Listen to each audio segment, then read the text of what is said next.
Salam əziz dostlar, canlı yayınımız başlayır. Babat debatdasınız Press Klubda. Bizlə birlikdə Press Kluba abunə olun, abunəsiz baxmayın. Press Klubda həqiqətlər söylənilir. Mütləq ki, argumentlər və faktlar söylənir. Bundan başqa like işarəsini tıklayın ki, daha çox insan bizi görsün. Orada bir əl hərəkətindən tıklaya bilərsiniz.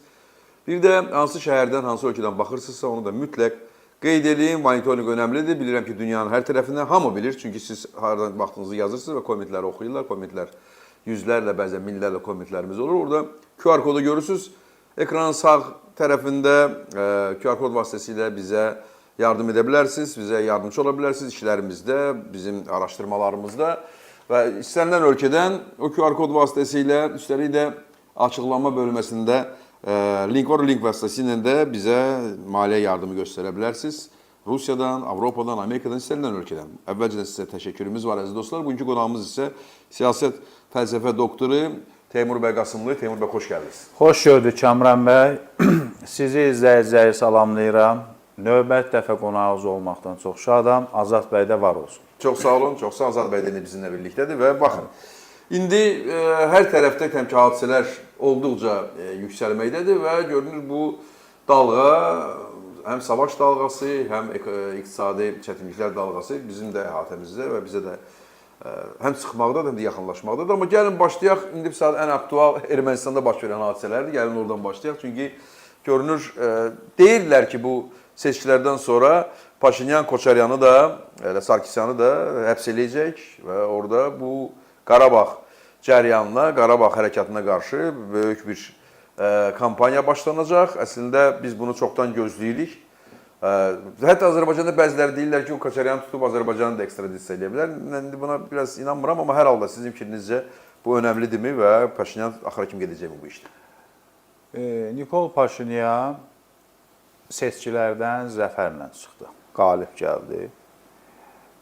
Hakimiyyət, hökumət qurur. Düzü, müəyyən hökumət komandasının içində bəzi xırdapara narazılıqlar var. Əsas da onun Milli Təhlükəsizlik Şurasının sədri inciyib çıxıb. İnciyib? Parlamentin sədrini Təhlükəsizlik Şurasının sədri qoydu. Ona görə də hələ tam bir formalaşdırma prosesi demək gedir. Amma Nikol Paşinyanın qalib gəlməsi və bundan sonra da hakimiyyətinin möhkəmləndirilməsindən sonra mənim Koçaryanın, Sarkisyanın, Sarkisyana ümumiyyətlə Kamran bəy, Nikol Paşinyan iqtidara gəldikdən sonra çox da dəymirdi. Müəyyən cinayət işləri zad açılırdı, çünki onun iqtidarı dövründə hakimiyyətə gəlib, aralarında da iddialara görə bir centilmen sazişçilik olub. Fikir diqqət edirsə, həm Koçaryan Sarkisyanı tənqid edirdi, Rusiyalı şərhçilər və digərləri də ki, bu vəziyyətin belə olmağının səbəbkarı Sarkisyandır. Rusiya təbii ki, narazıdır Sarkisyandan. Bəli, onun hakimiyyətinə gəldi. Sarkisyanı bir şeydə də Rusiya tərəfi tənqid edib, Rusiyanın başının üstünə öz başına Avropa İttifaqı ilə də müəyyən müqavilələr bağlanmışdı. İndi Rusiya Ermənistanda Nikol Paşinyanı devirmək üçün hər cür vasitəyə el atdı, heç nə uğursuz oldu. Seçkilərdə də öz adamlarını görsənməsə dəstək olurdu. O da uğursuz oldu. Öz adamı Koçaryandır da, Koçaryandır 5-6 dənə oldu. Onların da heç birinin bir uğuru yoxdur və inan da yoxdur.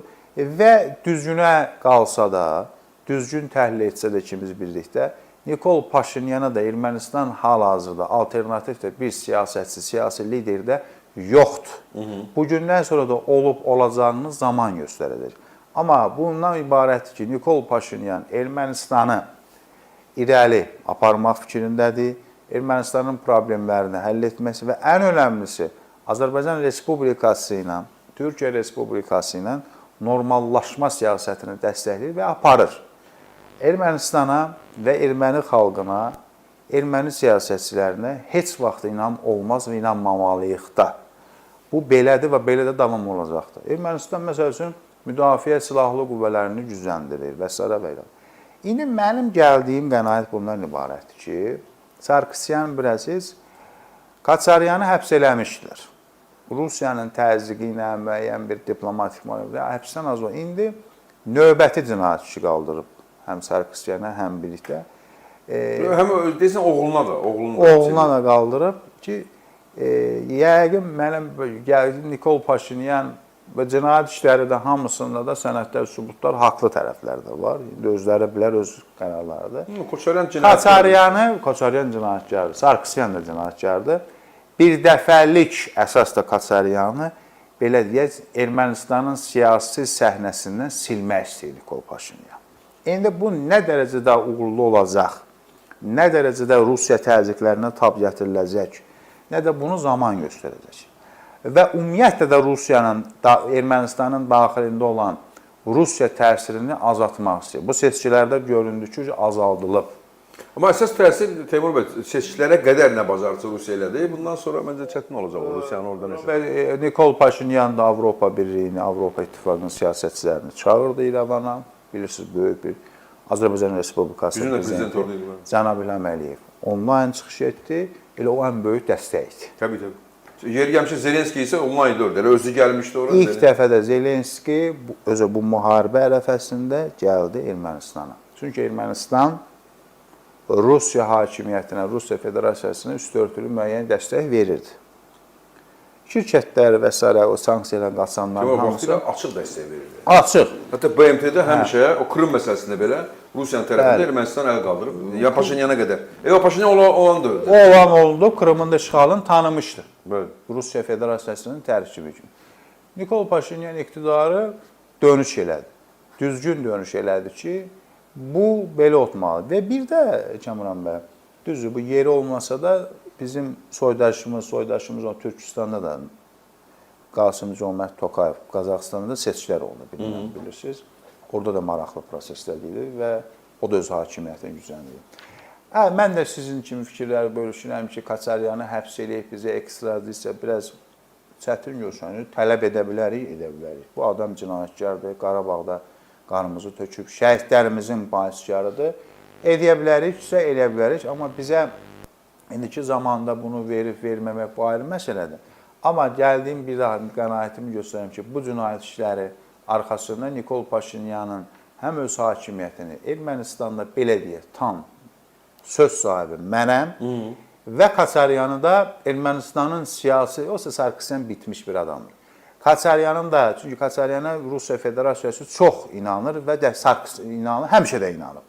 Dəstək verir və inandığı adamlardan da biridir. Bu Koçaryanın həbs olunması ilə Rusiyaya vurulan bir zərbədir. Yəni Sarkisyana və digərlərinə həbs olunub, hətta bizim cinayətkarları da, teröristləri də həbs eləmişik. Rusiya arasında müəyyən bir nəsə deyil, amma Robert Koçaryan həbs olunan kimi Rusiya Federasiyası Ermənistana təzyiqlər, mesajlar göndərir, səfirlər gəlir, görüşür ki, bunu həbs və o birinci həbsi ona görə çıxdı. Pul müqabilində günahlar.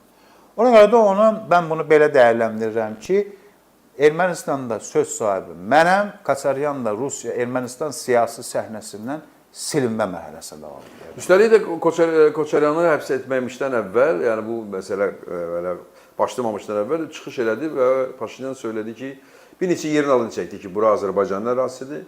3-4 yerin adını çəkdi, bura Azərbaycanın ərazisidir söylədi. Yəni ki, orada mübahisə, Ermənistanda bu məsələlərdə mübahisə var.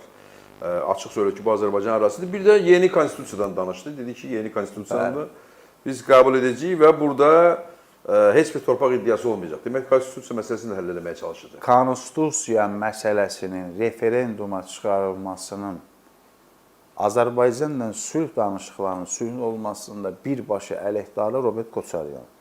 Onun seçki ərəfəsində müsahibələrinə baxmışam. Boş-boş, üzü üstürəm, utopik fikirlər bildirir. Rus, erməni pərəst jurnalist ona dedi ki, seçilsəz, Azərbaycanla yenidən müharibəyə başlayacaqsınız mı? Yalandan tərəddüd elədi, fırladı. Sonra dedi, axı siz deyirsiniz, Qarabağ geri qayıtacaq falan. Yox.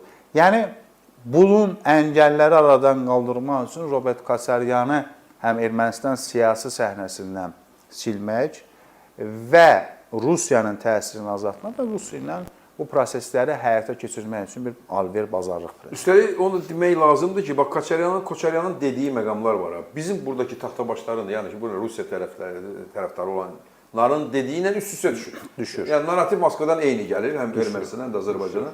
Görürsən ki, Koçaryan nə deyirsə, burada o Rusiyanın tərəfdarı da onu seçin. Hətta Azərbaycanda indiyə kimi siyasilər var ki, qeyri-siyasilər var ki, blogerlər hətta var ki, yəni bu Ermənistanla bu normal sülh müqaviləsinə gedən yoldur da. Biz yavaş-yavaş gedirik. O çalışırlar Ermənistanla aranı vursunlar, Azərbaycan arasını vursunlar. Bu 100% yəni ki, Rusiyadan sifariş olur. 90% oradandır, yarısı İrandan ola bilər, yarısı ümumiyyətlə Azərbaycan-Ermənistan münasibətləri, Ermənistan-Türkiyə münasibətləri çox önəmlidir. Bu normallaşma olacaqsa bir çox adamların oyunları pozulur, belə deyək, belə xalq deyimilə deyək, çörəyi əldən çıxır.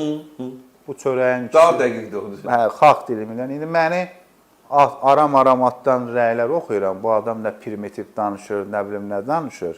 Oxuyuram və gülməyimdə gəlir. Məni savadsız adlandıranlar da var. Mənim aləmimdə elm adamı, müəllim, nə bilim kim, xalqın və yaxud da tələbənin elə bir üslubla danışmalıdır ki, müəyyən bir anlaşma. Yəni mənim normal adam belə danışmalıdır. Var olun. Siz nə qədər kitab var olun. Hə, məni o keçən dəfədə kitabı mütaliədən sizin zəif olduğum, savadsız adam, halbuki o bizim efirimizdə kitab önəri vermişdim. Bizdə çox səviyyə aşağı düşüb, amma məni savadsız adlandıran adam özünə hörmət eləməyən adamlardan biridir.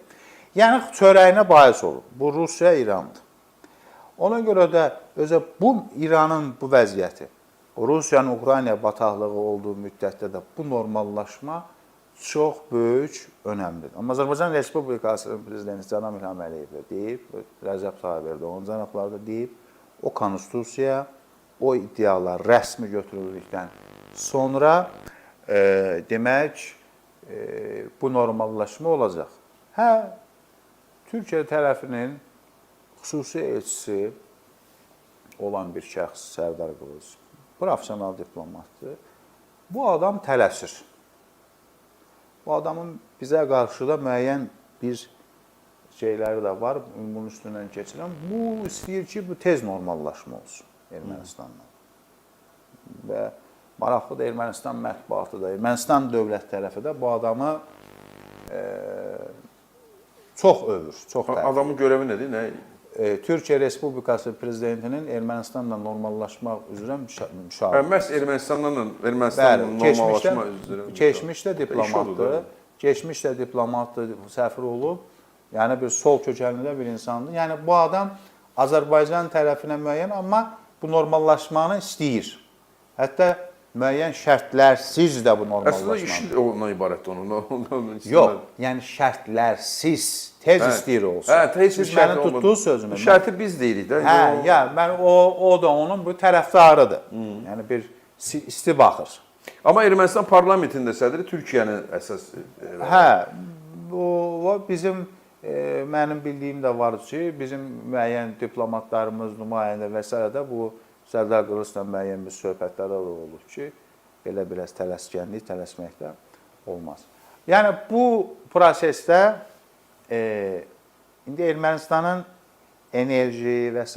və ilə axır görəcəksiniz, bunu ikimiz birlikdə də demişik, bu prosesləri Ermənistanda özünü gücləndirdikdə, hakimiyyətini, hökumətini qurduqdan sonra da Nikol Paşinyan iqtidarı Ermənistandakı olan Rus hərbi bazalarında çıxarılması məsələsində olsa zaman-zaman gətirir gündəmə. Bu məsələyə ortalığa qoyulacaq. Ona görə də çox önəmli məqamdır. Bununla da Qafqazın canı bir dəfə qurtarır. Daxildə demək, bu prosesləri Rusiya təsirini, ümumiyyətlə söz sahibi olduqdan sonra bir də Kamran bəy sözdən sözə keçirik, bağışlayın. Bu Gürcüstanın hakimiyyəti ki, deyir da biz Rusiya ilə, biz Abxaziya, Osetiya, hanı heç nə yoxdur ortada. Mənim bir dəfə də burada sizlə demişəm, Moldova hörmətim vardır. Moldova güclənir, o Denisovyanın məsələsini daha da şeydir. Yox, Moldova çox prinsipialdır. Yəni, hə. Xanım Sando, Sando hakimiyyət qurur, hökuməti qurur. Yəni, ona görə də o sualımızın başı Kaçaryanın, Sarkisyanın, çünki Nikol Paşinyan oturur, hesablayır ki, bir çoxlarını, o milyonçular gəlir, hamısı yoxdur. Həm də xalq da bezir. Nikol Paşinyan inandırır müəyyən. Amma burada bir məsələ də var ki, qalib gəldi, zəfərin elan elədi. Konstitusiya dəyişmək üçün 3 səs lazımdır parlamentdə. Referenduma getmək üçün. Yəni demokratik seçki sistemlərində bir səs də önəmlidir. Bir səs ölkənin taleyini də dəyişə bilər. Hər bir şeyində. Ona görə də indidən o 3 səsin qarşısını almaq üçün referenduma gedən yolu bloklanmaması üçün bu siyasi oyunlar olur. Təbii ki, yolu açmalıdır çünki bu çox önəmlidir və şərti qoyan da burada qalib tərəf də bizik. Buna görə də biz sizdən şərt qoyacaqsa, bizim isə şərtimiz sadəcə ərazi bütövlüyümüzü tanımaqdır. Bəli. Bir-birimizə ərazi iddiasından əl çəkməkdir və normal iqtisadi mübadilədir və Türkiyə də bunu istəyir, biz də bunu istəyirik. Mərkəzi Türkistan dövlətləri də bunu istəyirlər. Baxın, indi təbii ki, Ukrayna məsələsi keçəcək çünki orada çox böyük dəyişikliklər var, çox böyük məqamlar, maraqlı məqamlar, onları müzakirə edəcəyik. Amma gəlin bu İranı biraz danışaq çünki belə çıxır ki, İran Amerikanın hərbi belə zərbələrindən daha çox iqtisadi blokadasını qorxurmuş. Çünki dünən bunların iqtisadi məsələlər üzrə İranın çox önəmli bir statusu olan bir insan Mövsüm Rəzai, deyirsən belə də. Rəzai deyir ki, yaxşı bizim zavodlarımız dağılıb. Bu sözü deməklə əslində bu İranda nə baş verdiyini açıb qoyur ortalığa. Bilirsiniz də İranda $1 2 milyon neçə realdır. Yəni bir kağızın üzərində 2 neçə sıfır olmalıdır ki, o $1. Yəni haradasa $100 pul yığmaq üçün sən əgər 2 milyon $1-dırsa 20 milyon ancaq $10-dır. Deməli 200 milyon real olmalıdır ki, baxın görün nə qədər torbalarla pul olmalıdır ki, sən $100 ekvivalentində olsun. Yəni vəziyyət çox pisdir İranda. Bu savaş dönəmində biraz örtülmüşdü bu iqtisadiyyat məsələləri üzərində və Rəzai deyir ki, ya zavodların dağılmasıdır, fabriklərin dağılmasıdır, sonra bizim neftarima zavodlarının dağılmasıdır. Bunlar çox böyük faciədir, amma biz xalq kimi yəni bunun qarşısında hər bir ev bir qalaya çevrilməlidir. Neftarima zavodları evlərin damında olmalıdır. Sonra deyir, hamımız turşu bağlamalıyıq. Mən turşu bağlamaq üçün də amma məncə tərəvəz lazımdır ki, bunu elə oradan milyonluq reallarla nəsə almaq. Turşu bağlamalıyıq, nə bilim, təndirdə çörək pişirməliyik falan. Belə qəribə, gülməli. Sizcə nə baş verir İranda və iqtisadi vəziyyət oradan da belə? Mərkəzi Bankın müdürü də deyir ki, İran İslam Respublikasının Mərkəzi Bankın müdürü də deyir ki, bizi sanksiyalarla, iqtisadi sanksiya çökdürmək istədilər, amma alınmadı. Amma bizim görəcək işlərimiz hələ çoxdur. Kamran bəy, biz sizlə keçən verilişimizdə çox maraqlı bir müzakirə aparmışıq İrandan bağlı. Birincisi, bu dini lider, biz deyirdik, haradadır, çıxdı, gördünüz üzrə, indi özüdür, kimdir, bilmirəm. Yəni, dini lider. Görməmişəm, məktəbanı. Yox, Pezişkiyanla görüşünün bir videoları yayılıb. Bilmirəm, yəqin bizi izləyiblər, nə qarıblar, bu çıxdı ortalığa. Dünya deyilsə o gözləyir. Ventilyatör, o sərinləşdirici də başının üstündə, Pezişkiyan da prezidentdən oturublar yerdə söhbət edilir. Və bizim bu görüşdən sonra 8 saat Pezişkiyan, indi özüdür, üçüncü intellekti bu bilinmir. Yox, təbii ki, özü olsa bu adam çıxıb danışar və məsələləri son yəni bu danışmır. Amma nə fərq var? O da o indi Cənab Pezişkiyan sizin deyiminizə, doktor Pezişkiyanın ki, mən getdim, görüşdüm. Çox pozitiv oldu, ölkənin problemlərindən tutmuş hamısını demək, danışdıq. İran 79-cu ildən sanksiyalardadır. İran İslam Respublikasının mülki hava təyyarələri, İran hava yollarına aid olan yenilənmir. Ehtiyat hissələri ala bilmir. Rusiyadan, indi biraz Çindən müəyyən dəstək alır. İranı iqtisadi sanksiyalar nə qədər də desələr, ora vurdu, sağa vurdu, çöküb, çöktürüb. Amma indi biraz tamam bağlı yollar. İndi biraz da bağlı. Kənd təsərrüfatı deyir, kənd təsərrüfatını biz alırdıq, biz də daha almırıq. İndi müəyyən Türkiyə bazarına giriş eləyib, digərlərini eləyib. Və biz yəni prinsipal almırıq, yoxsa orada vəziyyət çətindir? Bizim prinsipal almamamızın səbəblərindən biridir ki, mənə iş adamlarının, o işlə məşğul olan iş adamlarının dediyini deyirəm.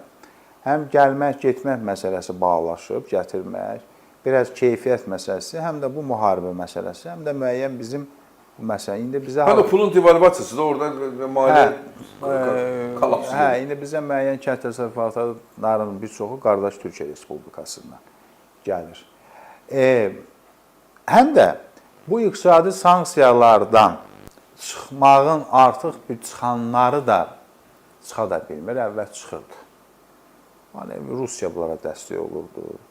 bizim sizdən deyirik, Birləşmiş Ərəb Əmirliyi vurdu, məhv elədi cəmaatın 60 milyarddan çox Ərəb Əmirliyi. Onlar da bu manevrlərdə dəstək olmur. İranın daxilindəki problemlərin, miting, nümayişlərin iqtisadi sanksiya, iqtisadiyyata görə idi. Bunu Pezeşkiyan cənablar da etiraf edilmişdir. Bu gün də o vəziyyətdədir və Amerika Birləşmiş Ştatları da bununla hədəliyib lap daxildən çöktürmək istəyir. Dünən artıq təqaüdçülər desən çıxmışlar küçədə. Bəli, çöktürmək istəyir və bu görüşə də doğru gedir. Bir dəfə də demişik sizlə birlikdə. İranın tək yolu var, çıxış yolu. Amerika Birləşmiş Ştatlarına oturub masa ətrafına danışaraq sanksiyalar əlindən götürmək, demokratik dəyərlərə sahib olmaq, dünyəviləşmək və bu sistemlə bu çöküşü xilas edə bilər. Yoxsa İranın... Amma bu iqtidarla onu mümkün deyil. İndi mümkün deyil. Hə, məsələn, Qalibafla heç mümkün. Qalibaf İslam Müdafiə Təşkilatı yaradılmasının tərəfdarıdır. Rəcəb Tayyib Erdoğan cənabları Pakistan, Səudiyyə Ərəbistandan Məkkə müqaviləsi bağladılar. Qalibaf deyir, bizə də göndərilir bu müqavilə, amma içindən xəbərimiz yoxdur. Yəni, dəvət gəlib, içi bilmirik. Bugün bu proseslərlə bundan olacaq, olmayacaq bilinmir. Amma Amerika Birləşmiş Ştatlarla İran maraqlı bir şey eləyib təzəlikcə. Bir gücün görüşü olub. Amerika Birləşmiş Ştatlarındakı siyasi mühacirlərin İrana deportasiya olunması uğruna əməkdaşlıq imzalayır və bu proseslərdə baş verir. Amerikadakı İran siyasi mühacirləri deportasiya edir Qatar üzərindən İrana. Belə də bir gizlin oyunlar oynayır. Ona görə də İranın iqtisadiyyatı... Sizcə bu İranın tələbinə görə eləyir bunu, yoxsa Amerikanın nəsə bir planı var? Yox, həm İranın tələbinə görə, həm Amerikadakı o adamların İranın, Amerika Birləşmiş Ştatlarının və təhlükəsizliyinə təhdid olduğuna görə bu müqavilə, bu əməkdaşlıq eləyirlər. Onlar gələn kimi həbs eləyib atacaqlar içəridə. Əlbəttə. Orada başqa nə olacaq? Onlar gəmiyə incəlik olur. Trumpda bilirsiniz, dəyər yox, o yox, bu yox. Trumpın indi tombaraqla bilmirəm ki, tərs düşüb bəzi. Ona görə də İranda hədəliyir, vurarıq eləyir, amma danışır və bu iqtisadi sanksiyalardan oranı vurmaqla, buranı vurmaqla olmur. İqtisadi sanksiyalardan çıxışın və bu çöküşün qarşısını alınmasının tək yollarından biri Amerika Birləşmiş Ştatlarının oturub dil tapmasıdır. Əslində Pezeşkiyan bunu deyir. Diqqət edirsinizsə, nüvə silahı məsələsi də adını artıq çəkilir. Bu dəftər bağlanır. İsraillə çəkilmir. İsrailə qarşı bir dənkliklə belə atılmır və İsrailin də hədələmək məsələsi bitib. İndi ancaq ərəb ölkələri ilə aralarını danışır. Hə, İsraildə də bilirsiniz, sessiya olacaq. Netanyahu'nun son şansıdır. Ya qalır, ya gedir. Və Amerika Birləşmiş... Noyabrdadır seçkilər? Bəli, bəli. Seçkilər o ərəfədədir. O, bilirsiniz, Suriyanın da vurdu. Dünən Suriyanın Xarici İşlər Naziri maraqlı bəyanat verib, İsraillə masaya oturmağa hazırıq. Bu da maraqlı bir sözdür, fikirli ifadədir. Əslində Türkiyənin sözüdür, o yəqin ki. Hə, Tom Parak da üstü örtülü İsraili tənqid eləyir, öz başına işlər görür Netanyahu-nu. Netanyahu deyir ki, məsələn üçün Suriyada hərbi bazanı vurmağa Amerika Birləşmiş Ştatları bilirdi, xəbəri var idi və s. və ilə axır. Yəni Netanyahu hakimiyyətdə qalırsa nə olacaq? Qalmırsa bu, amma son şanslarından biri. Çünki daxildə Netanyahu çox dirərir özünə. Ona görə də İranın İsraillə biz həmişə demişik, müəyyən bir oyunlar oynayıb. İndi Amerika Birləşmiş Ştatları yenə diplomatik oyunlar oynayır. Oynamayacaq, özünə qapanacaq. Çindir, elə bir öz iqtisadi maraqlarından başqa İrana hər hansı bir siyasi dəstək vermək gücü və qabiliyyəti yoxdur. Məncə iqtisadi məsələlərdə də daha yarımçı ola bilmir. Çünki İranın nefti əsasən Çinə satılırdı. İndi Çin artıq ərəb ölkələrindən neft alır. Səudiyyə Ərəbistanla. Səudiyyə Ərəbistanla İraqın nefti iqtisadi bazara çıxmağa başlayır. İraqın nefti Yaponiyaya gedir. Çinə müəyyən satışı olsa da, amma ən çox Səudiyyə Ərəbistandan neft alır. Demək, Çin. Çini Yoldaş Mao Zedong'un vətəndaş müharibəsinə qalib gəldikdən sonra xarici siyasət istiqamətləri 3-4 olub. Yəni ölkənin təhlükə. Bundan sonra onlara girmirəm. Yaxın Şərqə 1956-cı ildə Misirlə əməkdaşlıq edib.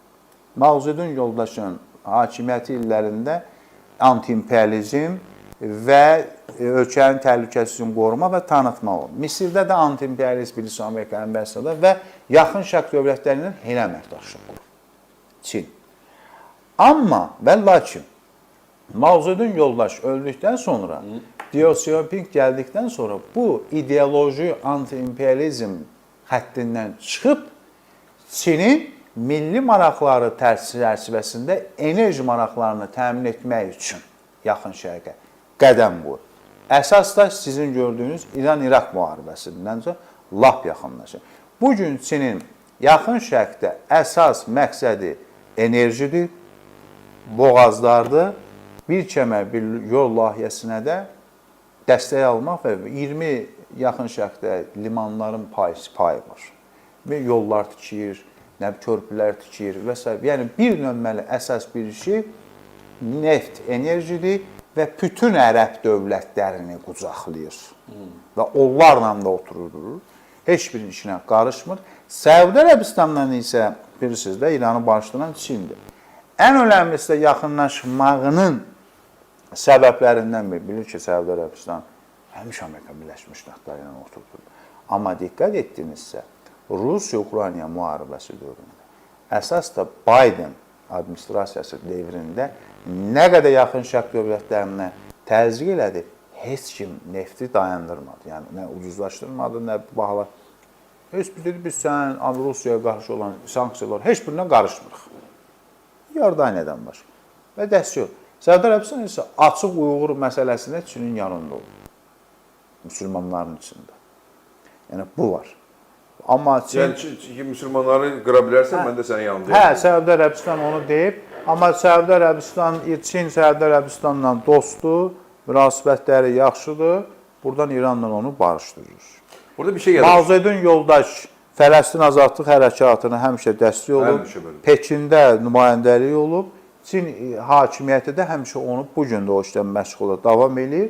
İsraillə də danışır. Hətta kasıb vaxtlarında İsraildən silahsaz da istəyiblər, Amerika Birləşmiş Ştatları qoymayıb. Amma yenə ona da deyir, buna deyir. Pragmatik, hamı ilə onu aparır.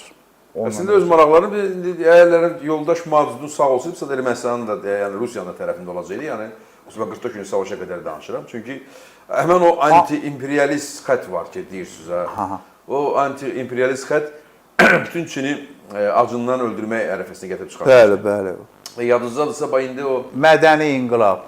Mədəni inqilab və mədəni inqilabın içində müxtəlif parametrlər var idi. Məsəl üçün, əvvəl sərçiləri öldürdülər mədəni inqilab şeyində. Universitetləri bağladılar, kampus. Şəhər adamlarını kəndə köçürdülər, filanlədilər. Amma Rezayinin dediyi var, indi turşu bağlayacaqsınız və çıxıb damda bilməm deyib, dairma zavodu düzələcəksiniz, bir də təndirə başlayın çörək yapmağa filan. Ona bənzər Mao Zedong'un vaxtı ilə belə bir çağırışı var idi. Yəni, biz Amerikanı ötüb keçmək üçün çuğun, yəni çuğun metalı, hər evdə bir çuğun əritmə zavodu tikilməlidir və oradan da tikirlər. Hər evdə balaca çuğun, belə balaca parçalardır, külçələrdir də, çuğun külçələri. Hər adam əridib, verməli idi hökumətə ki, onlar bu çuğun vasitəsilə, bilməm, çuğun vasitəsilə Amerika necə keçəcəklər, amma keçməli idi və o çuğun o qədər yığılır ki, Çinin iqtisadiyyatı ümumiyyətlə çökür və Deng Xiaoping gəlməsi. Siz onu görmüsünüz, işiniz. Xruşovda Qarğıdalı ilə keçirdi. Bəli. Keçirdi.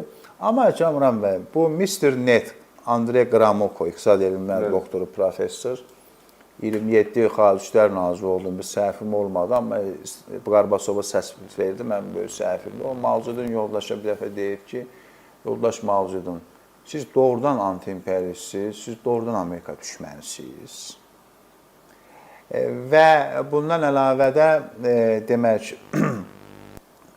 Çinin o dövr, Deng Xiaoping bəli, gəlməsəydi o kişi Çin... Azlıq idi orada, rəzalət idi orada. Bəli, ona görə də bu vardı. Deng Xiaopingin də gəlişi, o Deng Xiaopinglə bağlı deyil, yəni ki, onların yüksəlişi. Deng Xiaopingin gəlişi Amerika ilə yaxınlaşmağı, Amerikanın Bəli, iqtisadi. kapitalizm ünsürlərini, kapitalizmin ümumiyyətlə Çinə gəlməsi, bəli. yəni adda kommunizm, amma kapitalizm quruluşuna Bəli. keçməsi antiimperializmin əl çəkdiyi zaman belə bir yüksəliş Düz oldu. Xi Jinping, indiki Xi Jinping cənablarının iqtidara gələnə qədər, Kommunist Partiyasının sədri olaraq qədər Çini kim idarə edibsə, Deng Xiaopingin sözü güclənin, səbirli olun, zamana buraxın. Uzun müddət orduya pul verməyib. İqtisadi yüksəliş edib. Sözünüzün, onu unutmuşdum, indi deyim. Amerika Birləşmiş Ştatları ilə Çin yoldaş Mao Zedonun dövründə demək normallaşıb, barışıb. Pakistanın vasitəsilə. Demək, Nixon yoldaş Mao Zedona sual verib ki, həmin o sizin dedi, soğun mədəni, yoldaş Mao Zedon, siz bu inqilab elədiniz də, bu mədəni inqilab. Bunun axırı nə oldu, nə nəticədilər? O da dedi, Pekindən o tərəfə isə gedəməz. Yəni, biabırçı vəziyyət idi. Siz bilirsiniz ki, bu Mao Zedon yoldaş deyirdi ki, insanın diş fırçasından başqa hər şey dövlətə məsul. Belə filosof sayırdı, amma nə deyirdi bilinmirdi. Mao Zedon diş fırçası yox idi ki, dişini yumurdu. Yumurdu deyənə bütün Çində dişini yumurdu. Dişini yumurdu, ümumiyyətlə gigiyenik təmizlənmirdi, salfetka, belə qəribə, qürubə hərəkətləri var. Amma maraqlı, daha qəribəsi odur ki, bütün xalq elə bilirdi ki, o dahidir. Bütün xalq 1 milyard yarımlıq belə xalq deyil, bunun adı bilməm nədir, xalq çünki onlar 50 milyon, 30 milyon, nə yaxşı da 5 milyondur.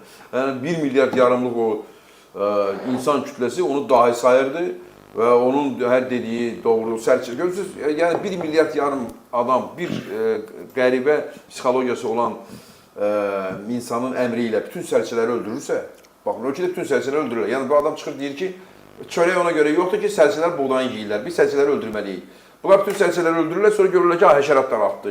Sonra başlayırlar bütün həşəratları öldürməyə, amma biri çıxıb demir ki, deyirsən, sən psixoloji problemin var, sən bizi... İndi Xi Jinping cənabları Mao Zedonu keçib reytinglərdə. Amma onun kimi da sərçəzad öldürmür. Yox. Amma... Elektrik maşınlar istəyirsən. Onun bir dənə mənim gördüyüm budur ki, Çinlilər qorxaqdır, ümumiyyətlə çöldə, bayırda, xaricdə heç kimlə danışmırlar. Danışmaq, belə qorxaq, tələbələricə də hamı. Mao Zedon yoldaşı Çin Xalq Respublikasının qurucusu kimi, vətəndaş müharibəsinin qalibi kimi dəyərləndirilən... O mənə qorxaqlar, yəni ki, gələndə həbs edilir. Kimi qəbul olunur, amma Çinlilərin hamısı, siyasətçisi, obirisi, bunun bu mədəni inqilabı gələndə hamı üstündə bir tər yasalar, pasalar gelir ki, bu biabırçılıq. Universitetləri bağlanmışdır, məktəbi bağlanmışdır, hamının cibində bunun kağızı, dəftəri, saçın üzündən xanımlar kət, belə qırmızı nə bilim nə. O öləndən sonra ölkənin... Əsas da həyat yoldaşı vardı, onun dördüncü həyat yoldaşı, o gibi şeylər idi. Bəli, o öləndən sonra bilirsiniz, Çinlilərin indi, Teymur bəy, son hardasa da, yəni Mao Zedondan bu tərəfə ümumi, bütün o millətin boyu 15 santimetr yüksəlir. Yəni o qədər yemirdilər ki, o qədər az qalmışlar, aclıqdan qalmışlar ki, boyları da balacalaşmışdı, yəni degradasiya uğramışlar, ölüb gedirdilər. Amma indi baxın, belə qəribə Mao Zedon kimi düşünən dövlət başçıları indi bir deyil axı. Məsələn, Trump o sırada ola bilər 100% o sırada da. Putin o sıranın önündədir. İndi mən daha digərlərini mən gətirməyəcəm. Şimali Koreya heç də. Şimali Koreyası var, sonra Mandura var idi, yarandı şey əməliyyatı. Kamerunda biri var. Elə deyil, Maştaba, Xobneyi, Obisi, Burseli, hamısı oradalardır. Kamerunda var, Afrikada var. Bunlar saat şeydə, trenddədirlər. Amma Çin, Rusiya, əsasən də bizim bütün siyasətimizin gələcək vektoruna təsir edən ölkələrdir deyənə. Bizim bu maraqlanır ki, bunlar, yəni Putin, baxın, Putin artıq əleyhinə bu Çindən fərqli olaraq Rusiyada blogerlər, ümumiyyətlə insanlar video çəkib danışırlar. Çində mümkündür. Yəni burada mümkündür çünki Valberes vuruldu, o malı batan adamlar ağlaşırlar, ağlayırlar da, rəsmi ağlayırlar orada. İndi ozon da vurulur, onlar da başlayırlar. Özü Rusiya belə bir, Bakıda da onu deyirlər, yeri gəlmişə Teymur bəy, çox qəribədir ki, o Rusiyada axmaq şairləri yayanda, buradakı o taxta başlarsa onu götürürlər. Deyirlər, yox, ozonu vurmayacaq. Çünki orada bilsiniz, orada Putin payı var, sonra filənkəsində payı var. Nə payı, Ukrayna payı filənə baxmır, burada Rusiyanın tarını dağılır. İndi Dağıstanda bilirsiniz vururlar o ozonu, neft ərmə zavodlarını filanlar vururlar. Amma Artıq Putin əleyhinə həmən o blogerlər və yaxud da video çəkən insanlardan əlavə yüksək rütbəli insanlar, Grev başlayıb danışmağa. Sonra əsasən Sobyanin çox önəmlidir. Çünki Grevi bu gün dəyişə bilər. İstədiyi vaxtı adamları dəyişə bilər də Putin'də. Sobyanin biraz çətin məsələdir. Sobyanin ayrıca ölkənin bir prezidenti kimi bir adamdır. Və Sobyanin açıq deyir ki, biz səfərbərlik eləyə bilmərik. Biz hərbi vəziyyət də elan edə bilmərik. Ümumiyyətlə sənayemiz, iqtisadiyyatımız hərbi müstəviyə keçsə, bu Rusiyanın sonudur, Rusiya dağılır. Bu tərəfdən isə Putin çıxır, Volodinlə birlikdə deyirlər ki, hər şey əladır, heç bir, yəni cəmaat görür, vurulur, dağılır. Amma sizcə bax bu qarşıdurma hansısa həddə gətirib çıxara bilərmi? Putin yeni Prigojin görə bilərmi öz önündə və bu Prigojinlə Sobyanin kimilər mali dəstək götürə bilərlərmi? Birincisi, maraqlı suala görə təşəkkür edirəm. Mən bir dənə bir söz deyim sizə ki, dediniz Çin və Rusiya, indi bilmirəm nədir düzdür, 21-ci əsr hələlik görsənilir ki, dünya siyasətdən mövqü olaraq Çin və ABŞ kim Çinin yanındadır, kim ABŞ-ın yanındadır və yaxud da dəstək verir və s.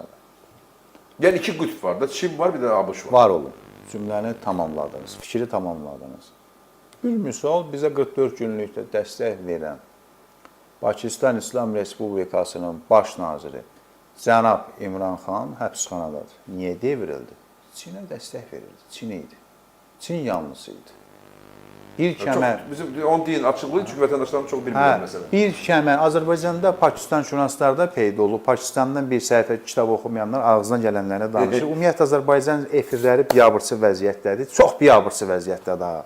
Kimlə gəldi danışır. Yəni o söz televiziya efirlərindir istədir. Televiziya, əlbəttə. İnternet televiziyaları müəyyən, amma səviyyəsini qoruyan buradır. Laf TV-də və s. ilə.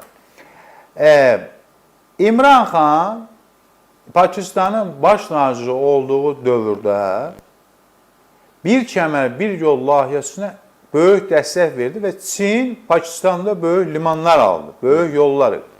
İmran Xanın devrilməsinin böyük birinci səbəbi Çindir, Kamran bəy. Bu devrilməsinin arxasında kim dayanır? Amerika Birləşmiş Ştatları. Amerika Birləşmiş Ştatları üçün də o kəmər, çünki bura Trump yolu adlanır və... Yox. Bir kəmər, bir yol layihəsi Çinin, Xi Jinping cənablarının Çinin böyük bir layihəsidir.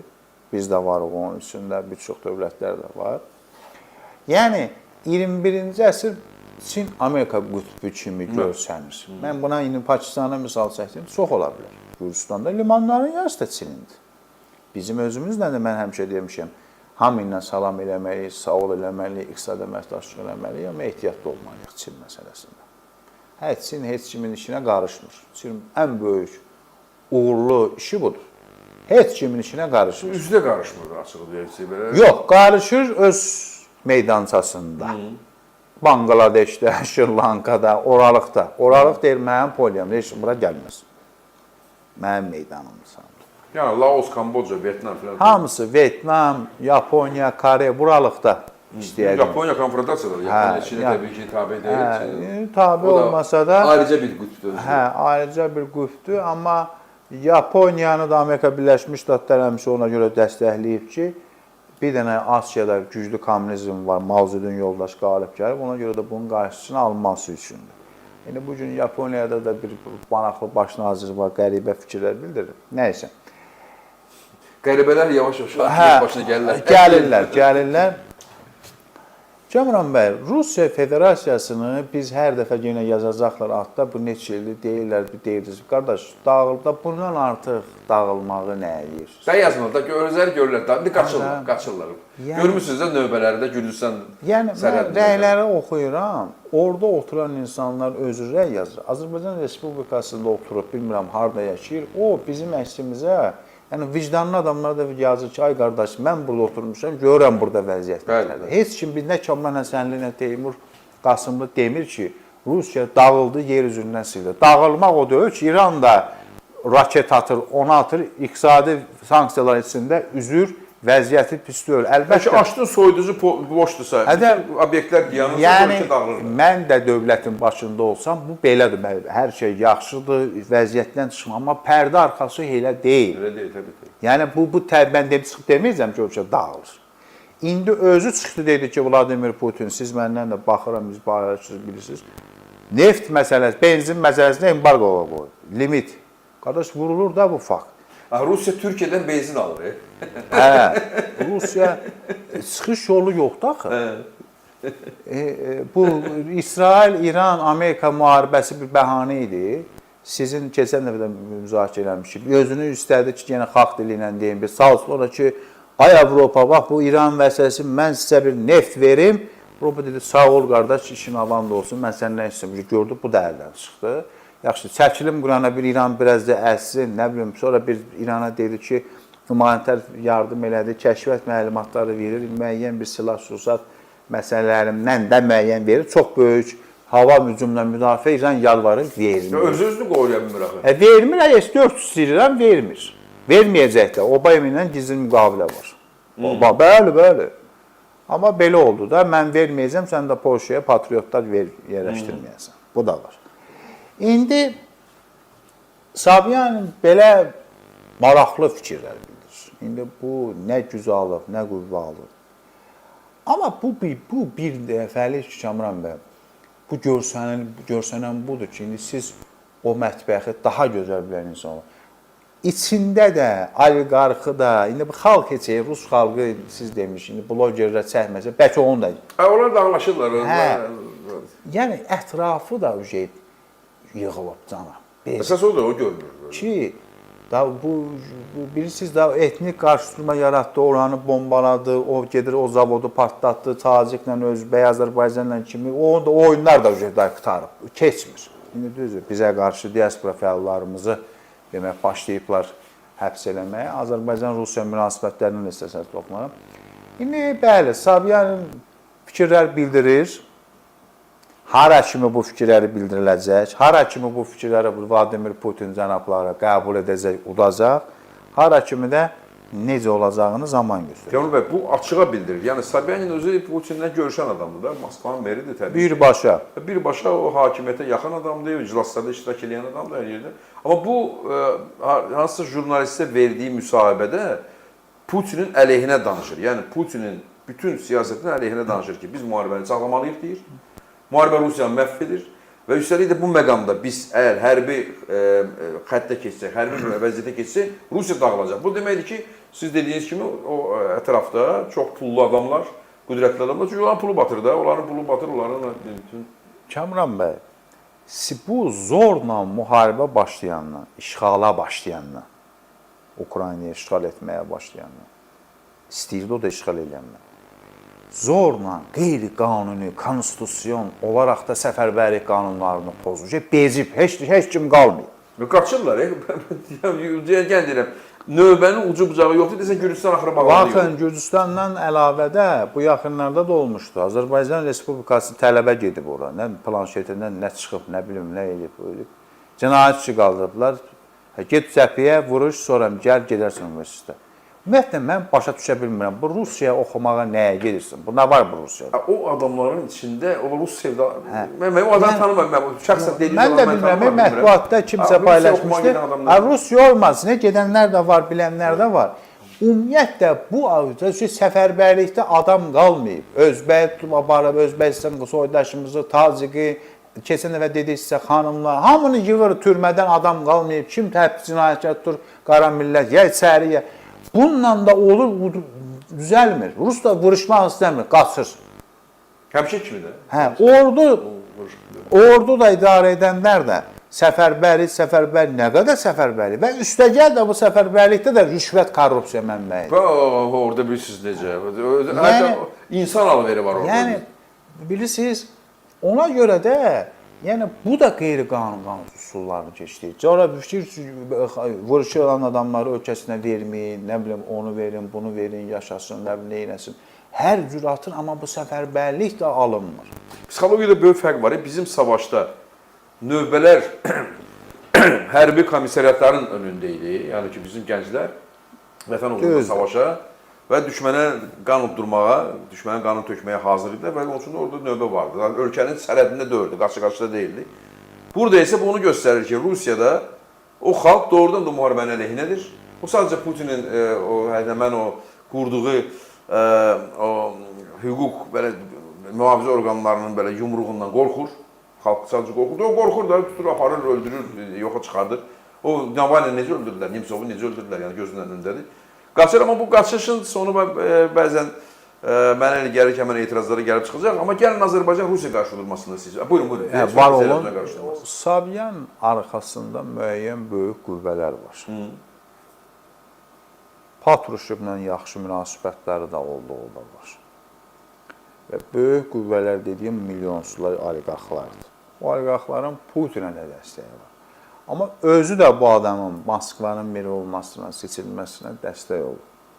Amma ilin bulgülün bu vaxtı sizin o müsahibə ilə bunu deməklə, çünki Moskva vurulur, digər bölgələr vurulur, nə qədər qanunsuz adamı tutub aparasan, nə qədər migrantı götürüb qanun pozasan, həbsxanadan nə qədər adam ön cəbhəyə aparırsan, nə qədər insan ölür, milyon... Bir də önəmli bank işçisini ümumiyyətlə işdən çıxartdılar. Koniçka idi, nədir fərqiniz? O çıxdı, dedi ki, Rusiya iqtisadiyyatı çökür və bunun bir neçə ay ömrü qalıb. Bunun neçə aydan sonra Rusiya çökəcək. Biz deyəndə sizlə birlikdə... Adam işdən çıxartdılar, bankın böyle... Biz sizlə deyəndə birlikdə bizi topa tuturdular. Deyirdik, keçmiş Maliyyə Naziri. Lomonosov Dövlət Universitetinin özünə hörmət edən iqtisadçı alimləri deyir. Kamran Həsənli demir, Teymur demir ki, biz söküşə gedirik. Və diqqət edirsinizsə, Amerika Birləşmiş Ştatları ilə də danışıqlara nümayəndəsi də iqtisadçıdır. Və bu bir dəfə də demişik, sizin deyiminizdə Çex yaxud isə Vitkovla da Vitok deyir. Yaxşı da alveri olub bu adamın. Yəni, diqqət edirsə, iqtisadiyyat sanksiyaları götür Trump yoldaş. Çünki çökür. Nefti satmağa qeyri-qanuni durba o birindən, bu birindən satırdı. Çin də alır, Çin deyir də get, mən Səudiyyə Ərəbistan $1 verib daşıyıram. Çünki Çinin enerjiyə bağımlılığı il-ildən artır. 90-cı ildə 32-ci ildə 70-dir, 80-dir. Enerji bağımlılığı nəzərdə. Təbii elədir, çünki ölkə və iqtisadi gücədir. Həm də Çin bezib. Çin də bu müharibəni dəstəkləmir. Çin marağındadır ki, Çin əskər də verir. Əlbəttə biz bununla bir dəfə düşsün, əzilsin, adam əzildikcə möhtac olur. Gəlin Azərbaycan-Rusiya qarşıdurmasına gələk, çünki orada çox qəribə və qorxulu bir məqam. Mən deyim, sualınız var mı? Sualım var, çünki bax, indi Zelenski bilirsiniz, təklif eləyib ki, müharibəni təmas xəttindən Rus ordusu da geri çəkilir, belə təklif eləyib və belə məlum olub ki, bu danışıqlarda, bu təklif olunana qədər danışıqlarda Rusiyanın nümayəndəsi iştirak edirmiş. Yəni, Ukrayna ilə Rusiya arasında Amerika, Ukrayna, Rusiya, Avropa nümayəndələri, yəni ki, Türkiyə də orada aralarında gizli danışıqlar gedirmiş. Bu normal bir şeydir. Bütün müharibələr önündə. 100 var. Hətta 2-ci Dünya müharibəsinin zamanında da Hitlerlə Amerikanın... Burada təbii bir şeydir. Təbiidir. Amma bu təklif məncə Azərbaycanda çox geniş müzakirə olunmalıdır. Çünki bu bizim üçün böyük təhlükə ola bilər. Ne üçün? Əgər Amerika bu təklifi qəbul edirsə və Rusiyada əlacsız dağılır, onlar başa düşürlər ki, bu dağılır. Artıq Putin də anlayır ki, bu dağılır, bu gedir. Qəbul edirlərsə, bunlar müharibəni saxlayırlar. Trump öz qalibiyyətini elan edəcək, o saat bilirsiniz. Putin mənim dostumdur, qardaşımdır, mən dedim, sözümə baxdı və Rusiya əhalisi heç kim Putinə dönüb deməyəcək ki, bu müharibəni niyə başlamışdı? Urra deyəcək. Bəli, çünki o müharibəni yanmalı istəyir. Çünki onlar elə bilirlər ki, müharibə deyənən kimi qayıdacaqlar əvvəlki kimi. Yenə də hər yerdə əvvəlki kimi başa düşürlər başlardı. Əksəriyyəti ona görə anlamırlar ki, o Rusiya heç yox özünə gələ bilməyəcək. Amma bu müharibə yanırsa, Rusiyanın Azərbaycanla hələ Ukrayna ilə bataqda ola belə konfrontasiyası varsa, bizim insanlarımıza evinə girib öldürürlərsə, ağız qoyurlarsa və bizim diasporanın rəhbərinin cibində Rusiyanın pasportu ola pasportunu sıfırlayıb sonra oradan çıxarırlarsa, əgər müharibə dayanırsa və o orada bir 800 min adam var da, düzdür, cinayətkardır, türmədən çıxanlar, pulla vuruşanlar falan, 800 min adam var. O mütləq onu bizə tərəf yönəldəcək, mütləq.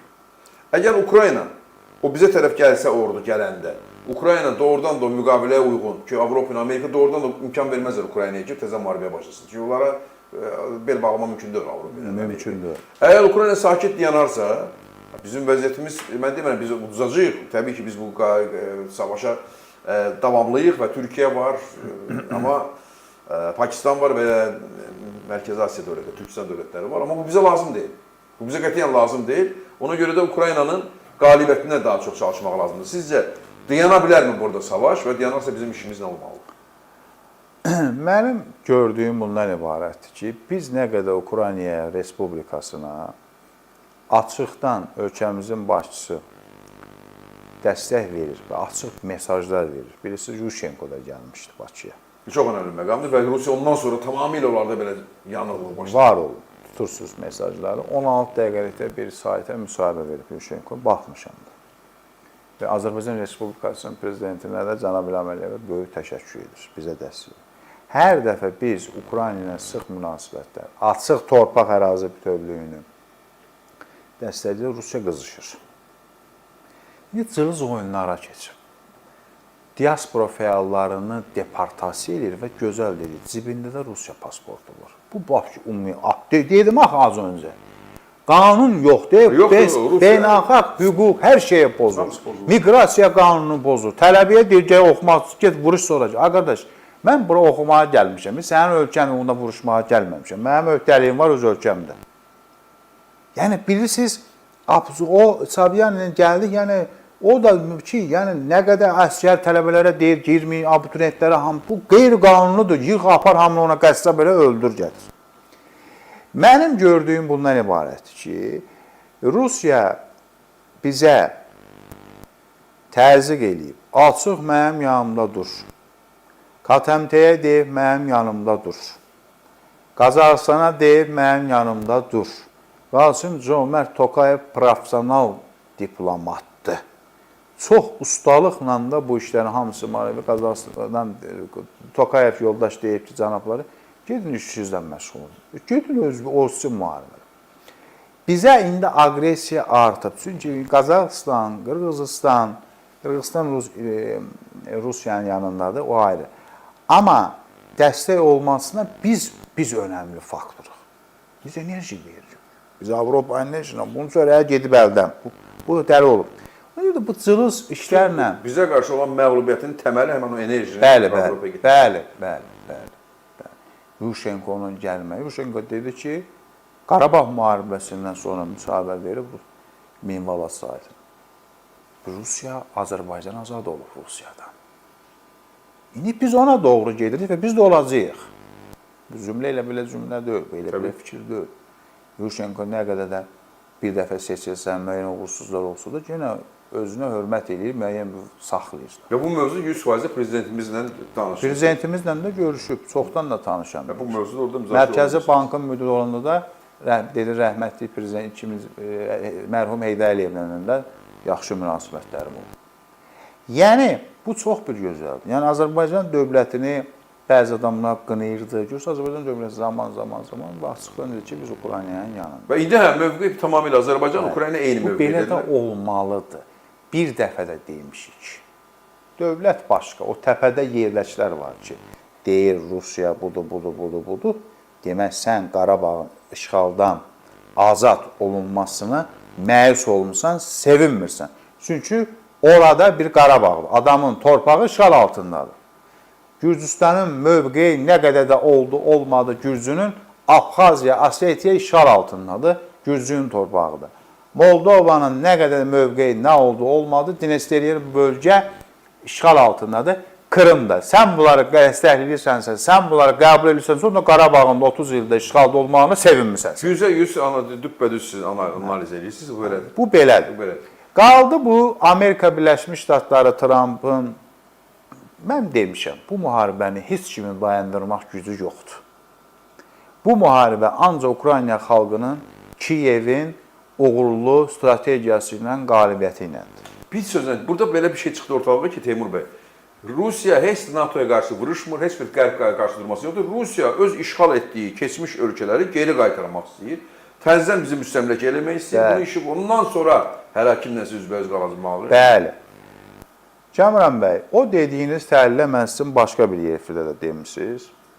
O çox təhlükəli bir tendensiyadır. Rusiya Federasiyası bizim qonşuluğumuzda olduğu müddətdə istər o 800 min, istər 100 nəfər, istər 1 nəfər həmişə bizim dövlətimizə, millətimizə, bayrağımıza təhlükə var. Və başqa efirdə mən onu deyəndə Teymur bəy, hələ Zelenski bu təklifi yox idi. Yox idi. İndi var. Hiss edirdim ki, ora gedir və İndi var. Bu müharibə dayana bilərmi? Dayana bilər. Atəşkəslə nəsə bir hərə bir çəkili bir sərhədlərində. tamam, dayandı. O ordunu harasa yönətməlidir. Putin o ordunu geri qayıtsa özü yıxılacaq. Yox, əlbəttə də daxili saxlamaq üçün, Hansısa savaşa girməlidir və savaş üçün Azərbaycan Respublikasına istəyir, Latviya, Litva, hara deyil, ora getməyəcək, özü bu yana. təzyiq eləyir. Azərbaycan Respublikasına da belə də olsa təzyiq eləyir və təzyiq edəcəkdir. Gücü çatmır sadəcə. Gücü çatmır. Burada Teymur bəy, mənə elə gəlir ki, Ukraynada olan siyasətçilər orada çox istedadlı adamlar oturublar da və Yuşinkan bura gəlməsi də təsadüfən deyil. Mənə elə gəlir ki, Ukrayna anlayır ki, əgər tutaq ki, atəşkəs oldu, düzdür, Amerika oturdu, Qərb oturdu, qol çəkdilər, indi o saat Rusiya o ordunu yığıb harası göndərməyəcək ki, bir ay hardasa o söhbətlər gedəcək, ordunun geri çəkilməsi, Ukrayna ordusunun geri çəkilməsi. Amma Ukrayna anlayır ki, əgər o sakit dayansa, tutaq ki, müharibə ilə gəldi ya Qazaxıstanın üzərinə, gəl Azərbaycan deyəndə biraz təlaş keçirlər insanlar. Qazaxıstan üzərinə və Azərbaycan üzərinə gəldi, ikisinin üzərinə tutaq ki, gəldi. 800 min adam oldu, orası girəcəkdi, onunla eləməlidir. Gəldi, Ukrayna heç vaxt sakit dayana bilməz. Və bizim əsas danışıqlarımız Ukrayna ilə o barədir. Niyə? Çünki Ukrayna sakit dayanarsa, Ukrayna anlayır ki, əgər Qafqaza Rusiya yenidən girsə, belə hipotetik deyirəm də, Qafqazı götürsə və bizim o boru əlimizdən çıxsa, Rusiyanın əlinə keçsə, onsuz da qayıdıb Ukraynaya götürəcək. Bu dəfə Ukraynaya qəddar qayıdacaq. Yəni bu dəfə indiki kimi deyil, daha qəddar qayıdacaq. Ona görə o arxadan mütləq burada Zəngəzur dəhlizi yolu da təhlükə altına düşür. Təbii hər şeydən məhv olur, yoxa çıxır o. Yəni bu trip yoludur, özü yolu. Mənə elə gəlir Trumpda biraz olmaz, onun ətrafında ağıllı adamlar buna Var, onlar anlayırlar ki, imkan verməz ki, bu məsələ. Ümumiyyətlə o 8 avqust bəyanatından sonra Rusiya qızıqlanıb. O seçkilər, o bir şey Rusiyanın gözləyir. Biz başa gəlirik. O görə Nikol Paşinyan o təhlükəni görüb Paçaryan və digərlərinə bu belə bir cinayət işi qaldırılıb. İndi qanunsuz o başqa şey. Ona görə də o təhlükə var, ola da bilər. İçəridəki, daxildəki emsalları da var. Azərbaycan dövləti də ayıq-sayıq olmalıdır. o emisarları bir-bir təmizləmək. Bəli, Rusiya Federasiyası ilə biz heç vaxt düşmənçilik etməmişik. Sivil, gəlin oturaq, bir-birimizə hörmət eləyək, münasibətdə, iqtisadi münasibətlərimizi quraq. Sən Qazaxıstanda da Rus dilli əhali adı ilə də daxil olma şansı var ki.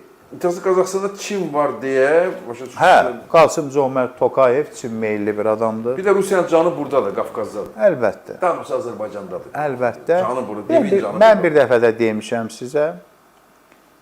Orta Türkistan qardaşlarımızda Rusiya ilə Çin bir centilmen müqaviləsi var. Yaxşı, sən güclən, amma bura Amerika gəlməz. Utopiyadır, fərziyyədir, nədir? Gördüyüm odur. Çin, Orta Asiya qardaşlarımızda, Orta Asiyada güclənir. Güclənib, amma Amerikada var orada, Qazaxıstanda, Amerikada. Əlbəttə. Amma KTMT oradan çıxanda Pekindən Vaşinqton zəng eləmişdi ki, çıxart burada. Təbii. Jack Sullivan. Rus ordusu o Qazaxıstana girəndə. Biden'in milli təhlükəsizlik müşaviri. O zəng eləmişdi və Çin. Çünki Çin bir dəfə səhv eləyib. Qəddafi devriləndə Çinin 18,5 milyard pulu batdı Libiyada. Çin onun çox məyusluğunu çəkir. İndi o təhlükə, ona görə hər şey ehtiyatdır. Fikirləyiz, əvvəllər o.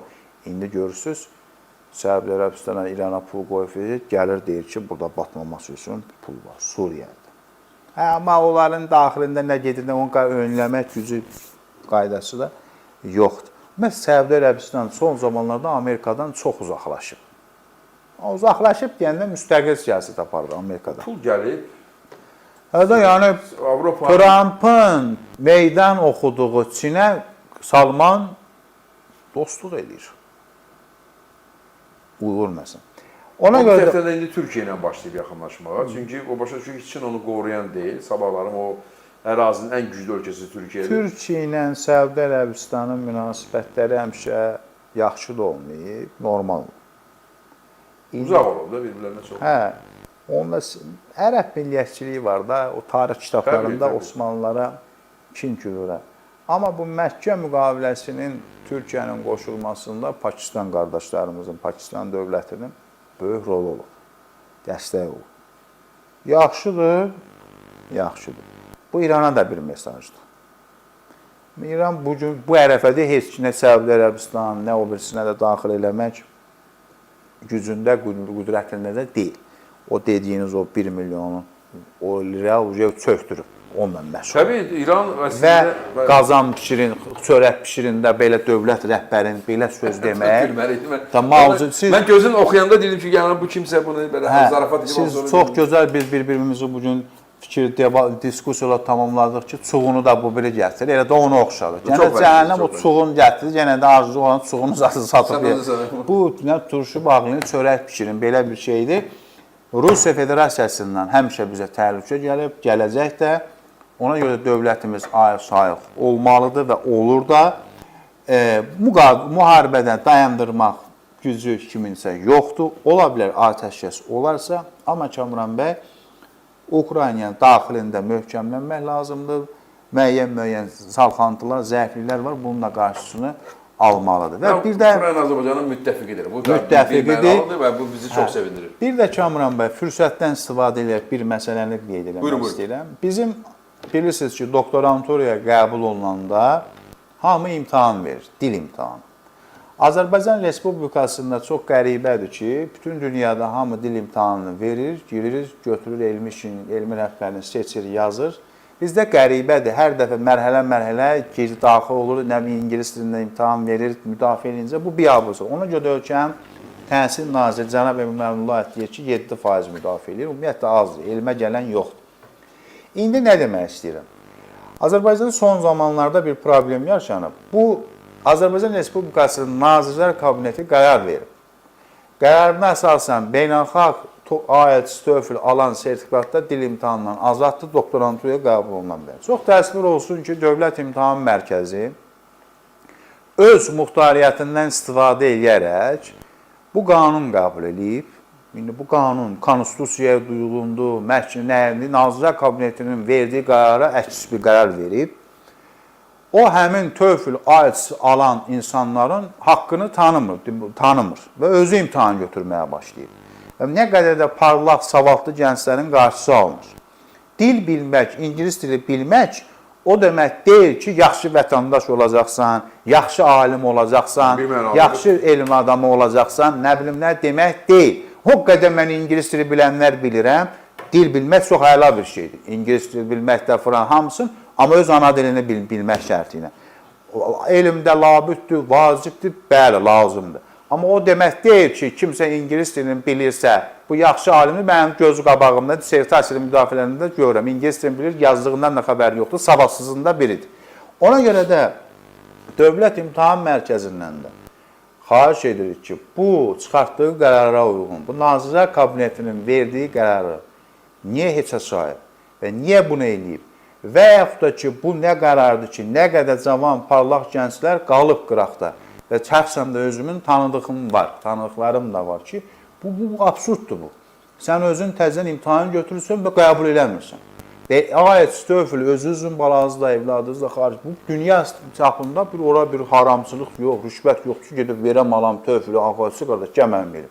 Yəni, bu Dövlət İmtahan Mərkəzi bu çıxartdığı qərarla ləğv eləməsini xahiş edirik və Nazirlər Kabinetinə qarşı çıxartdığı qərara da əksdir. Bu muxtariyyətindən istifadə edib Dövlət İmtahan Mərkəzi, ümumiyyətlə bu ingilis dil mərhələsi müdafiələrdə belə şey olmur. Azərbaycanda müdafiə elm sistemi çox bərbad vəziyyətindədir, çox çətinlikdir, ona görə də elmə gələn yoxdur. O yüzden bunu fürsət vermişdiniz, mən bunu bir daha təkrar edirəm ki, bu çıxartdığı qərarı yanlışdır, konstitusiyada ziddir və bunu ləğv eləsin, nə qədər parlaq, işıqlı gənclər oxuyub, gözünün nurunu töküb, bu sertifikatı alıb, bu qəbul olunmur. Ona görə bunu ləğv eləsin. Və mənim də bir fürsətdə deyim, sizə simpatiyası olan mənim də bir dostum var, Salih bəy.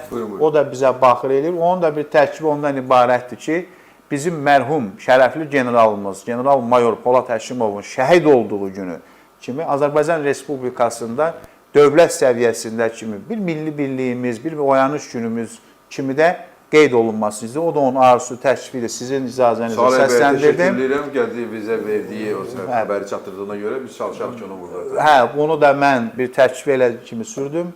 Bir növbət dəfə qonağınız olduğumuza görə çox şadam. Mənə elə gəlir ki, maraqlı bir müzakirə getdi. Diqqətiniz üçün təşəkkür edirəm. Çox sağ ol. Teymur Qasımlı əziz dostlar, siyasət, fəlsəfə doktoru və əla həmişəki kimi analitikası vardır. Bu pres klub burada ümumiyyət həqiqətlər söylənir. Biz imkan yaratdıq, istədiyini də burada söylədi. QR kodu bir görürsünüz əziz dostlar. Ekranın sağ tərəfində o vasitəsilə bizə, şəxsən Kamran Əsənliyə maliyyə yardım göstərə bilərsiniz. Biz azad söz danışırıq. Bizim arxamız sizsiz, gücümüz sizsiz, millətin və millət sevərlərin sözünü deyirik burada. Əvvəlcədən sizə təşəkkürüm var. Bundan başqa like şərəsini tıklayın ki, daha çox insan bizi görsün. Pres klub burada həmişə istər ki, millətimizin sözü səslənsin. Millətimizin çıxarına xeyir eləyən burada qonaqlarımız iştirak eləsinlər. Millətimiz 10 milyondan ibarət deyil. Millətimiz 10 milyon deyil, 50 milyon. Və bu ərazinin, bu oykumenanın ən böyük milləti bizik. Sadəcə biz yenidən özümüzü dərk, öz qüdrətimizi, gücümüzü 44 günlük savaşdan sonra, ümumiyyətlə bizim qalibiyyətimizdən sonra, ərazi bütövlüyümüzün tam bərpa olunandan sonra bu 50 milyon öz qüdrətini nəinki anlayıb, öz qüdrətini hiss edib və bu qüdrət gündən-günə yüksəlməkdədir.